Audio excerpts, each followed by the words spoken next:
आभार व्यक्त करता हूँ, धन्यवाद करता हूँ। ये पहला चुनाव हुआ है जहाँ कोई अप्रिय घटना नहीं हुई, न झगड़ा हुआ, न कोई बात, कोई ऐसे रिपोर्ट वहां से नहीं है। और कांग्रेस पार्टी भी लोगों के इस फैसले को विनम्रता से स्वीकार करती है। बहुत अच्छा फैसला लिया है और लोगों ने जो वर्डिक्ट दिया है उसको स्वीकार करते हैं। चुनाव परिणाम जो आए हैं उनका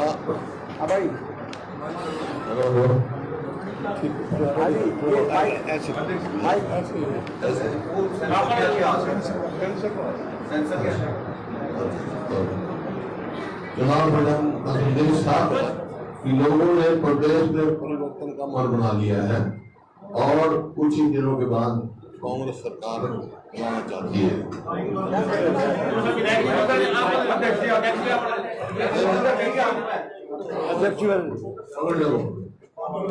पिछले 10 वर्षों का जो शासन रहा है वो डार्क डिकेड से दूसरा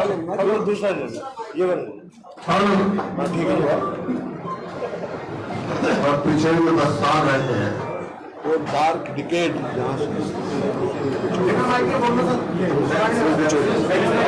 डार्क डिकेड के उससे इतिहास में लिखा जाएगा, क्योंकि प्रदेश कहाँ था 2014 में और कहाँ इन्होंने पहुंचा दिया।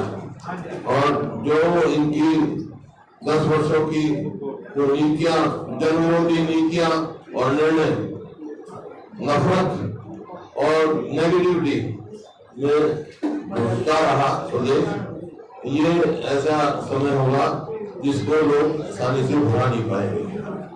क्योंकि आप देखा किसानों को लाठी, गोली, कीले, गर्मी, सर्दी और अपमानित किया गया, टेररिस्ट तक बताया गया किसानों को। इसी प्रकार से जो चुने हुए प्रतिनिधि जिनको छोटी सरकार कहा जाता है, सरपंचों को लाठियां, इसी प्रकार से जो हमारे विश्व में जो मेडल लेके आई हमारी पहलवान बेटियों को अब तक तय नहीं मिला, उनके साथ व्यवहार, कर्मचारी, आशा वर्कर, आंगनबाड़ी वर्करों पर लाठियां, बस 3 ही काम इस सरकार ने किए हैं, पुलिस, प्रोपेगेंडा और पोर्टल, 3P की सरकार कर रही है। तो ये आपके सामने है। अभी मैं पढ़ रहा था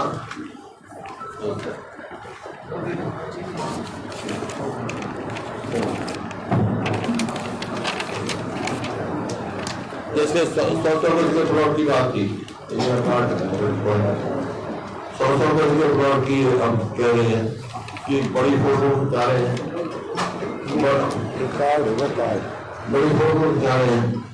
ये जो है हमारी जो स्कीम थी उस स्कीम का पार्ट है और 10 साल के बाद इनको याद आया ये ऑलरेडी जो है 3 प्लॉट थे इनको पोजीशन देना चाहिए। 10 साल तक क्या करते रहे, जैसे भी हमारी सरकार गई ये 100 गज के प्लॉट वाली इन्होंने बंद कर दी। 4 लाख के करीब हम प्लॉट दे चुके थे और 7 लाख प्लॉट जो हमने चेंज किए थे। अभी सरकार को तो माफी मांगनी चाहिए उन 3 लाख लोगों से जिनका इनको जो प्लॉट मिले थे वो नहीं दिए और जो पोजीशन दिया था वो नहीं दिया, किस बात क्यों ले रहे। तो इसी प्रकार से आप कोई भी उद्देश्य देखें, ये अपना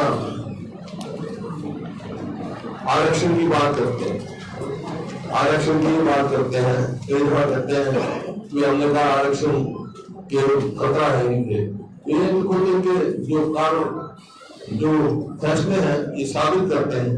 जैसे बैकवर्ड क्लासेस का क्रिमिनल इन्होंने 8 से 6 कर दिया, हम 8 से 10 करेंगे, इसको किसको नुकसान होगा उससे बैकवर्ड क्लास से गरीब आदमी को नुकसान होगा रिजर्वेशन है। इसी प्रकार से जो कौशल रोजगार योजना चलाई उन्होंने, कच्ची नौकरियां दी, पक्की नौकरियां 2 लाख खाली है, वहाँ उसमें ना तो मेरिट है ना रिजर्वेशन। एक एक फैसला ऐसा कर रहे हैं जो रिजर्वेशन के खिलाफ उन्होंने फैसले लेने का काम किया है। ये आपके सामने और प्रदेश को बेरोजगारी में, महंगाई में, अपराध में और नशे में की तरफ मोड़ दिया, जो आज हर आदमी से चिंतित है।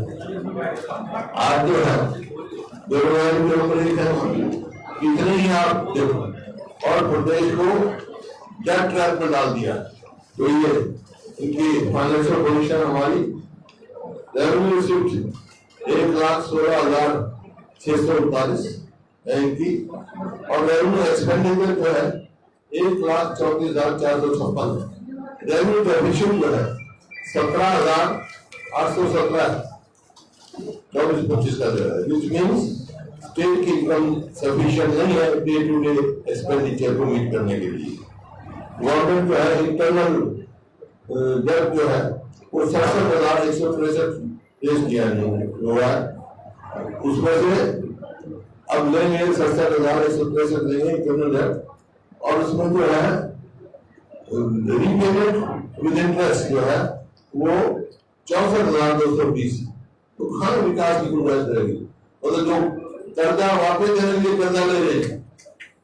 इसी प्रकार से जो है 2024 में गवर्नमेंट को अगर जो उन्होंने बजट दिया था वो पूरा करना है तो 20,000 करोड़ और लेना पड़ेगा। तो ये एक संकेत है कि हम डेट तरफ जा रहे हैं और फाइनेंशियल क्राइसिस की तरफ जा रहे हैं प्रदेश में। ये नहीं तो बात की बात करें, इसके द्वारा धन्यवाद और अब ये इतिहास के अखबार में है कि प्रदेश के 182 कॉलेज प्रोफेसर 7,986 मतलब मोर देन 50% पोस्ट खाली है। वैसे 50% 4.5 लाख के करीब हमारे एम्प्लॉय हैं, तो 4 लाख जिसमें 2 लाख खाली जो सेक्शन पोस्ट है। तो ये दर्शाता है सरकार को कि इसके डायरेक्शनलेस गवर्नमेंट।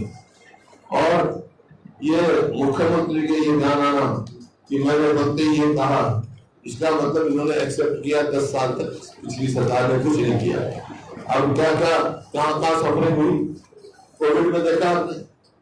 असेंबली में मैंने सवाल किया था, उस टाइम सरकार ने कहा कि ऑक्सीजन की कमी से कोई डेथ नहीं हुई, याद होगा आपको। और उस टाइम ये माना था कि हम हर सिविल सर्जन से रिपोर्ट लेंगे।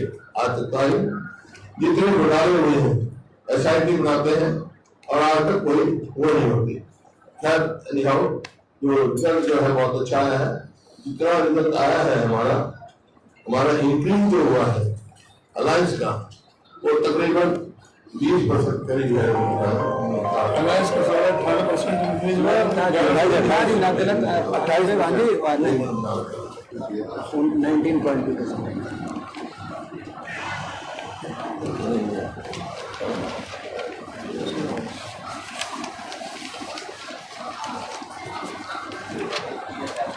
ये जो हमारे अलायंस की परसेंटेज जो आई है वो 47.6% आई है हरियाणा में, which is highest in the country, बड़ी स्टेटों में। नहीं सारी से 28 स्टेटों में हाईएस्ट इन द कंट्री। हमारे बाद तमिलनाडु है 46.9, फिर कर्नाटक है 45.4, फिर केरल है 45.1, फिर उत्तर प्रदेश है 43.5, फिर हिमाचल है 41.7, फिर छत्तीसगढ़ है 41.1 और तेलंगाना है 40.1। मतलब इस हिसाब से हाईएस्ट जो 4% in favour of alliance, India alliance जो है वो हरियाणा की आई। लीड्स कितनी सीट्स है? विधानसभा की कितनी सीट्स पे लीड है? 46 में लीड किया है। और इंक्रीज जो है हमारा समझो 19% आया, 20% इंक्रीज हुआ है राउंड फिगर तो ये है। और बीजेपी का जो है वो गिरा है 12% के करीब, तो ये गिरा है। मेरा कहने का मतलब ये है कि लोकसभा में हाफ, विधानसभा में साफ बीजेपी।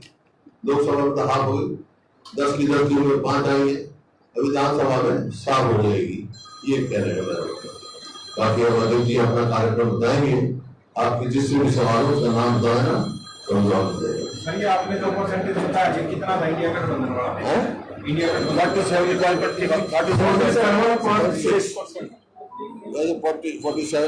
47.62 है। और इनका बीजेपी का चलो हमको बता दिए। बीजेपी का पहले था 57.7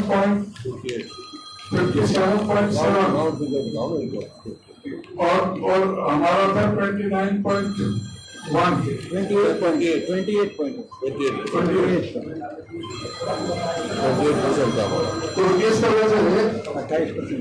तो इस तरह से हमारा 19.5% वोट शेयर बढ़ा है और उनका 12% घटा है। हर पार्लियामेंट क्षेत्र में हमारा इंक्रीज आया है।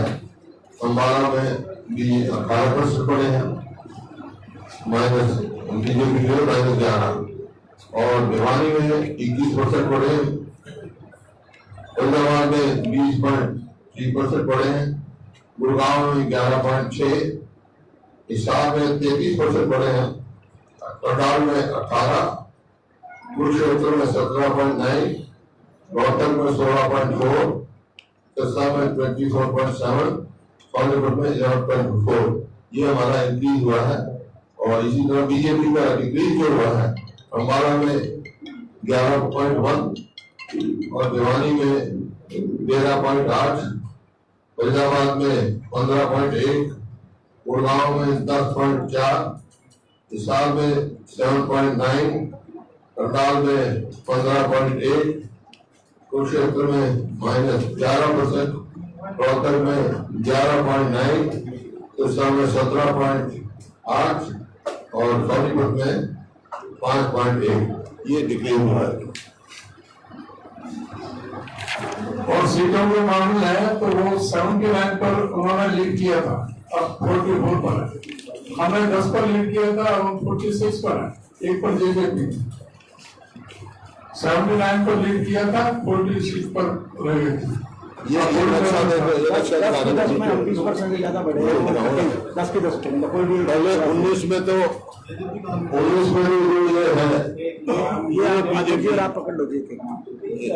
एक बार छोटा सा बोल दो। ये 19 में तो ये हमारी बीजेपी जो है इसमें और कांग्रेस नीले में है। और 24 में आ जाओ, ये नीला है और बीजेपी पीला है। दोनों कंपेयर करो। आप कोई टारगेट दे रहे हो सर? आप विधानसभा का कोई टारगेट दे रहे हो? मैं तो दिया बीजेपी साथ और तो कोई मुकाबला है नहीं। देखो मुकाबला तो कांग्रेस और बीजेपी में, वहां भी मैंने जो पूछा था सवाल और ये चुनाव में सिद्ध कर दिया। वो कह रहे जी और भी पार्टियां हैं यहाँ, उनका मुकाबला तो कांग्रेस का बीजेपी का है, उन पार्टी का मुकाबला तो नोटा से है। नोटा जितनी वोट आई उतनी वोट आई उनकी और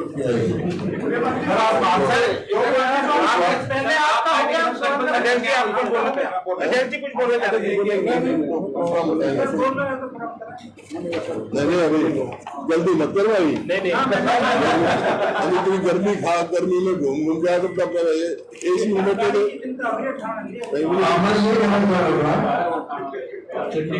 इन्होंने अभी रिजल्ट आते ही बिल्कुल बेतहाशा निराशा में इन्होंने कदम उठाने शुरू किए। जिस तरह से हुड्डा साहब ने जिक्र किया था प्लॉटों का, इन्होंने 10 साल में एक सिंगल प्लॉट किसी को कोई अलॉट नहीं किया। जिसके अभी कब्जे देने की बात कर रहे थे, इनको माफी मांगना चाहिए कि जो कब्जे उस समय नहीं हो पाए थे उनको कब्जे देने की बजाय तुरंत इन्होंने आते ही सत्ता में उनको रोक दिया था कब्जा लेने से। और अब जब चुनाव 2 महीने बाद 3 महीने बाद चुनाव है तो अब ये ड्रामा कर रहे हैं कब्जा देने का। कब्जा तो ये 9.5 साल पहले दे देने चाहिए थे। जो इन्होंने 9.5 साल पर रुके हुए हैं, इनको वो सभी समाज से जो गरीब आदमी थे उनको इस सरकार को माफी मांगना चाहिए। और अब ये दूसरी बात कह रहे हैं कि प्लॉट सेंसर पे नीचे से पकड़ो सर, नीचे यहाँ से अब जो इन्होंने पूरी तरह से ये विफल साबित हुए हैं। अब नए प्लॉट देने की बात कर रहे हैं, कोई योजना नहीं है, बगैर किसी योजना के ये सिर्फ लोगों के साथ धोखा है। और इन्होंने आज ये कहते हैं परिवार पहचान पत्र को, जो प्रॉपर्टी आईडी को, जो बात कर रहे हैं पोर्टल को, इन्होंने सैकड़ों करोड़ जनता का स्वाहा कर दिया उन एजेंसियों को देने में। और उसी दिन से सारे मीडिया में, अखबारों में सब जगह आ रहा है कि 90 से 95% वो आंकड़े सब जगह गलत पाए गए हैं। उनको सजा देने के बजाय, उनके लाइसेंस रद्द करने के बजाय उनको कुछ किया नहीं इन्होंने, और अभी ड्रामा कर रहे हैं कि हम उनको तुरंत सही करें, तुरंत सही करें। भाई 9.5 साल से क्या कर रहे थे? इन्होंने ये पूरी तरह से साबित कर दिया कि 9.5 साल पहले जो सरकार चली वो पूरी तरह से विफल सरकार थी, जो पूरी तरह से फेल साबित हुई। चाहे वो आर्थिक पहलू पर ले लें, चाहे वो लॉ एंड ऑर्डर पर ले लें, चाहे अनएम्प्लॉयमेंट पर ले लें, या सारे जो मुद्दों पर वो सरकार विफल साबित हुई है। और अभी हम जो है पूरी तरह से सरकार को बेनकाब, जिस तरह से हमने पार्लियामेंट के इलेक्शन में किया, अब हमारे जो मुद्दे हैं सारे प्रदेश के, हमारे इलेक्शन मैनिफेस्टो कमेटी हमारी मीटिंगें चल रही हैं। हमने जो 10 संकल्प किए हैं उनके अतिरिक्त जो और जो प्रोग्राम होगा वो इलेक्शन मैनिफेस्टो में तय होकर के वो आपके सामने रखेंगे। अभी हमने सभी जो जिलों में हमने कार्यक्रम रखा है, सभी कार्यकर्ता सम्मेलन करने का, और कार्यकर्ता सम्मेलन के बाद में फिर हम विधानसभा स्तर पर जाएंगे। तो जो भी हमने कार्यक्रम तय किए हैं, हमें 16 तारीख को संडे को सबसे पहला प्रोग्राम 11 बजे हमारा करनाल में है, और 3 बजे हमारा कुरुक्षेत्र में। 21 जून को सोनीपत में 11 बजे और पानीपत में 3 बजे। 22 जून को जींद में 11 बजे, कैथल में 3 बजे। 23 जून को अंबाला में 11 बजे, यमुनानगर में 2 बजे और पंचकुला में 4 बजे। 28 जून को फरीदाबाद में 11 बजे, पलवल में 3 बजे। 29 जून को दादरी में 11 बजे, भिवानी में 3 बजे। 30 जून को नारनौल में 11 बजे और रेवाड़ी में 3 बजे। 7 जुलाई को नूह में 11 बजे और गुरुग्राम में 3 बजे। 12 जुलाई को सिरसा में 11 बजे, फतेहाबाद में 3 बजे।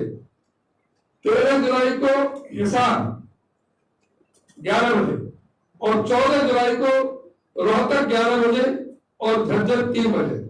इस तरह से अभी हम सारे जिलों में कार्यकर्ता सम्मेलन करेंगे, और उसके बाद में जो विधानसभा स्तर पर जो आगे का जो कार्यक्रम है वो आगे हम आपको बताएंगे।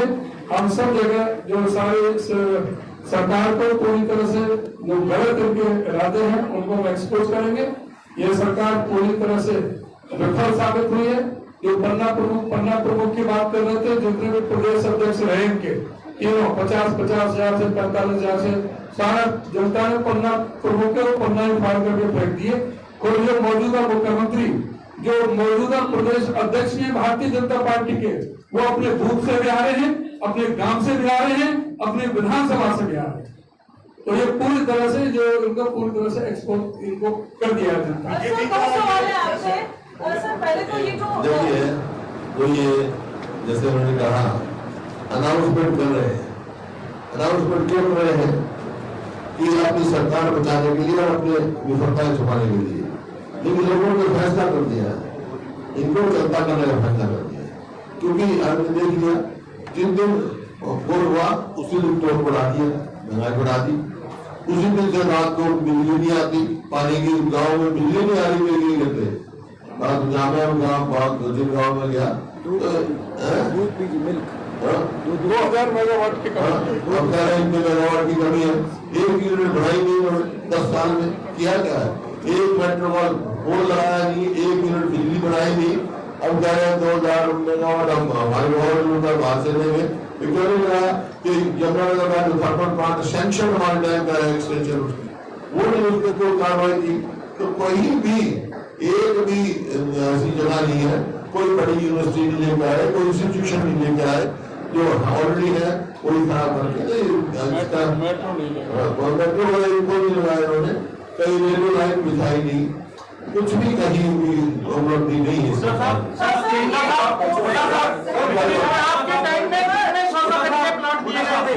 आपके टाइम में कितने 100 करोड़ के प्लॉट दिए गए थे? आपके टाइम में कितने 100 करोड़ के प्लॉट? हमने तो 4 लाख 82 हजार 4 लाख के करीब 3,10,000 पोजीशन कितनों का रह गया था? सरकार रोक आपने जितने भी प्लॉट दिए उनका पोजीशन दिया।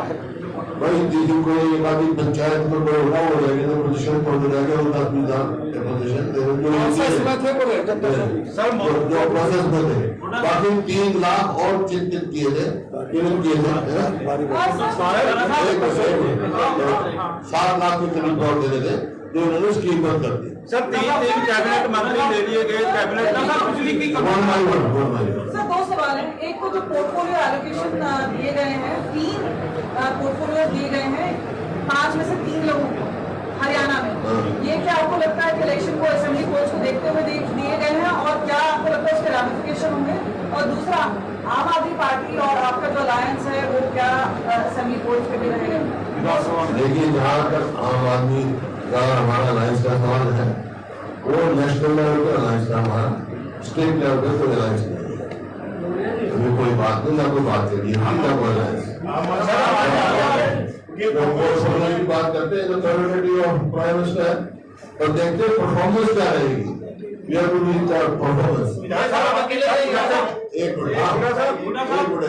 बिजली की कमी का मुद्दा आपने बताया कि बिजली कमी की क्या स्थिति है। अब खट्टर साहब जो है देश के बिजली मंत्री बन गए, कैसे आप देख रहे हैं कि कमी होगी? परफॉर्मेंस देखेंगे, विधानसभा चुनाव से अकेले 10 साल परफॉर्मेंस देखी है, ऐसी परफॉर्मेंस रहेगी तो भाई संभावना है आने वाले टाइम में गठबंधन की कोई संभावना है? हमारी शुभकामना है परफॉर्मेंस अच्छी रहे। देखते हैं आम आदमी पार्टी सर विधानसभा चुनाव अकेले लड़ेंगे सर? अकेले में नहीं, अभी सर जिस तरह उन्होंने कहा कि किसने कहा, अनुराग ठाकुर ने कहा कि आरोप लगाया कुरुक्षेत्र में मतलब पार्टी के कई नेता है तो इतना सहयोग मिला नहीं उनको लोकसभा चुनाव में। किसी को अनुराग उसका जो है वो जो हमारे उम्मीदवार थे आम आदमी पार्टी के, साहब अभी प्रताप बाजवा वो कह रहे थे कि अगर कुरुक्षेत्र सीट अकेले लड़ती कांग्रेस तो कुरुक्षेत्र भी जीत जाते हैं। आपको लगता है साहब ये तो राष्ट्रीय स्तर पर बेहतर हो गई। पहचान पत्र को लेकर अब सरकार ने कैंप लगाना शुरू कर दिए, सभी डिप्टी कमिश्नर को आदेश दे दिए गए। क्या लगता है आपको? लोकसभा मैंने कहा इस बात का कुछ नहीं होगा। 10 साल तक क्या किया, परिवार पहचान पत्र लोग इतने परेशानी करी, जैसे कोविड में परेशानी झेल चुके हैं लोग, इन बातों से कुछ नहीं होगा। लोगों ने फैसला कर दिया कि सरकार को चलता करना है। कांग्रेस ने ये मुद्दा उठाया था कि ये जो है परिवार पहचान पत्र और जो आधार कार्ड में गलतियां उसमें जाके रखा हुआ है इन्होंने, ये कांग्रेस ने मुद्दा उठाया, आपको कैंप लगा दिया तो उसका कोई फर्क नहीं परेशानी बढ़ा रहे अपने ये जो जन के हैं उनको रखेंगे, बाकी जनता करेंगे, जरूरी सर बीसी और एससी वोटर जो बीजेपी का कभी समर्थक हुआ करता था वो छिटक कर कांग्रेस की तरफ आ गया है, तो लग रहा है कि ये कांग्रेस की नीति कांग्रेस को 36 बरादरी की वोट मिली है, सब फॉर्मेट उनको सहयोग मिला, चाहे एससी हो, चाहे ओबीसी हो, चाहे और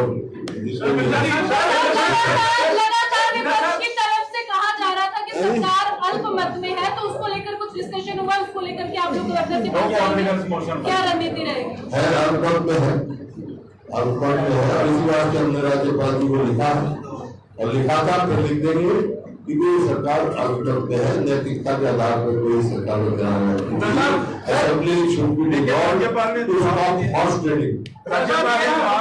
हॉर्स ट्रेडिंग शुरू कर देंगे, कभी कहते हैं 2 जेजेपी के लोग दिलवा देंगे, this is called horse trading. To stop horse trading, assembly should be dissolved.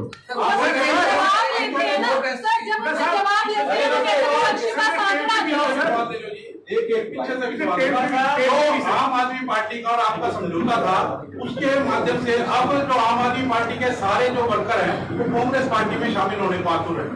सुशील गुप्ता भी क्या आपकी पार्टी में शामिल होने के लिए आ रहे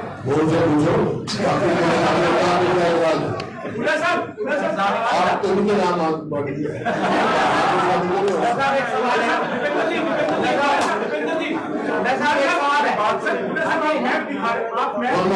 आप मैप दिखा रहे थे सर की 2014 नहीं सर आप मैप दिखा रहे थे इसमें यहाँ की कवरेज से आप यहाँ पे है, लेकिन कुमारी शैलजा ये कह रही है सर कि हम हिसार हारे बहुत कम, हिसार हम जीते बहुत कम अंतर से, भिवानी हम हारे और सोनीपत हम कम अंतर से थे। उनका ये कहना है सर कि ये टिकटों का वितरण है, इसमें ठीक ठाक नहीं रहा वरना नतीजे इससे ज्यादा बेहतर होते।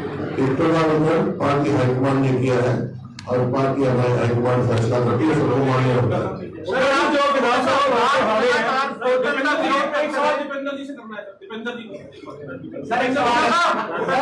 पहले मेरे खत्म कर लो। आप पोर्टल का हमेशा विरोध करते हैं, लेकिन सरकार जो है अब उसको सरल तो कर रही है, पोर्टल सिस्टम खत्म नहीं कर रही। तो हम तो करेंगे ना, मैं कहता जो पोर्टल जन होंगे उसको रखेंगे हम और लगाएंगे, उनको हटाएंगे। पोर्टल की सरकार है।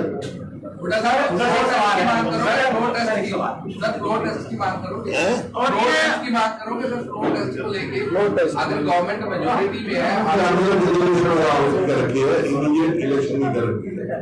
अब वो गवर्नर साहब है, अभी मैं बयान पढ़ रहा था, किसी का आया था कि भाई अगर वो है तो opposition should parade before the governor. Why opposition? Governor should parade the majority before the governor. वो लेके आए वहाँ। आप जीते हो इसके बाद हरियाणा के मुख्यमंत्री और तमाम भाजपा के नेता कह रहे हैं कि कांग्रेस ने झूठ फैलाया कि संविधान को खत्म कर दिया जाएगा, संविधान को खत्म कर दिया जाएगा, इस तरीके का झूठ फैलाया गया कांग्रेस की तरफ से, जो आरोप लगाया। ये हमने नहीं कहा, आप लोग देखो जो एमपी थे उम्मीदवार थे उनने कहा 405 चाहिए हमारे तो संविधान में हमने तब्दीली कर दी, उनके नाम पे कहा था जरूरी है। जो अभी लोकसभा में परफॉर्मेंस आई, जो लोग अपने आप को टिकट का दावेदार मान रहे हैं, जो भी चलने के दौड़ लगा रहे हैं, तो क्या आप उनके जो इनके इलाके में जो नतीजे आए हैं वो भी एक पैमाना रहेंगे आने वाले? जो सीटें हार गए हमारा पैमाना वही रहेगा जो लोकसभा में था, जो जीतने वाला होगा उसको टिकट दी जाएगी। सर्वे चल रहा है जी, कोई कैंडिडेट्स के बारे में सर्वे चल रहा है? आप मुझे बताएं, अगर आप उम्मीदवार तो आपको सर्वे करा देते हैं।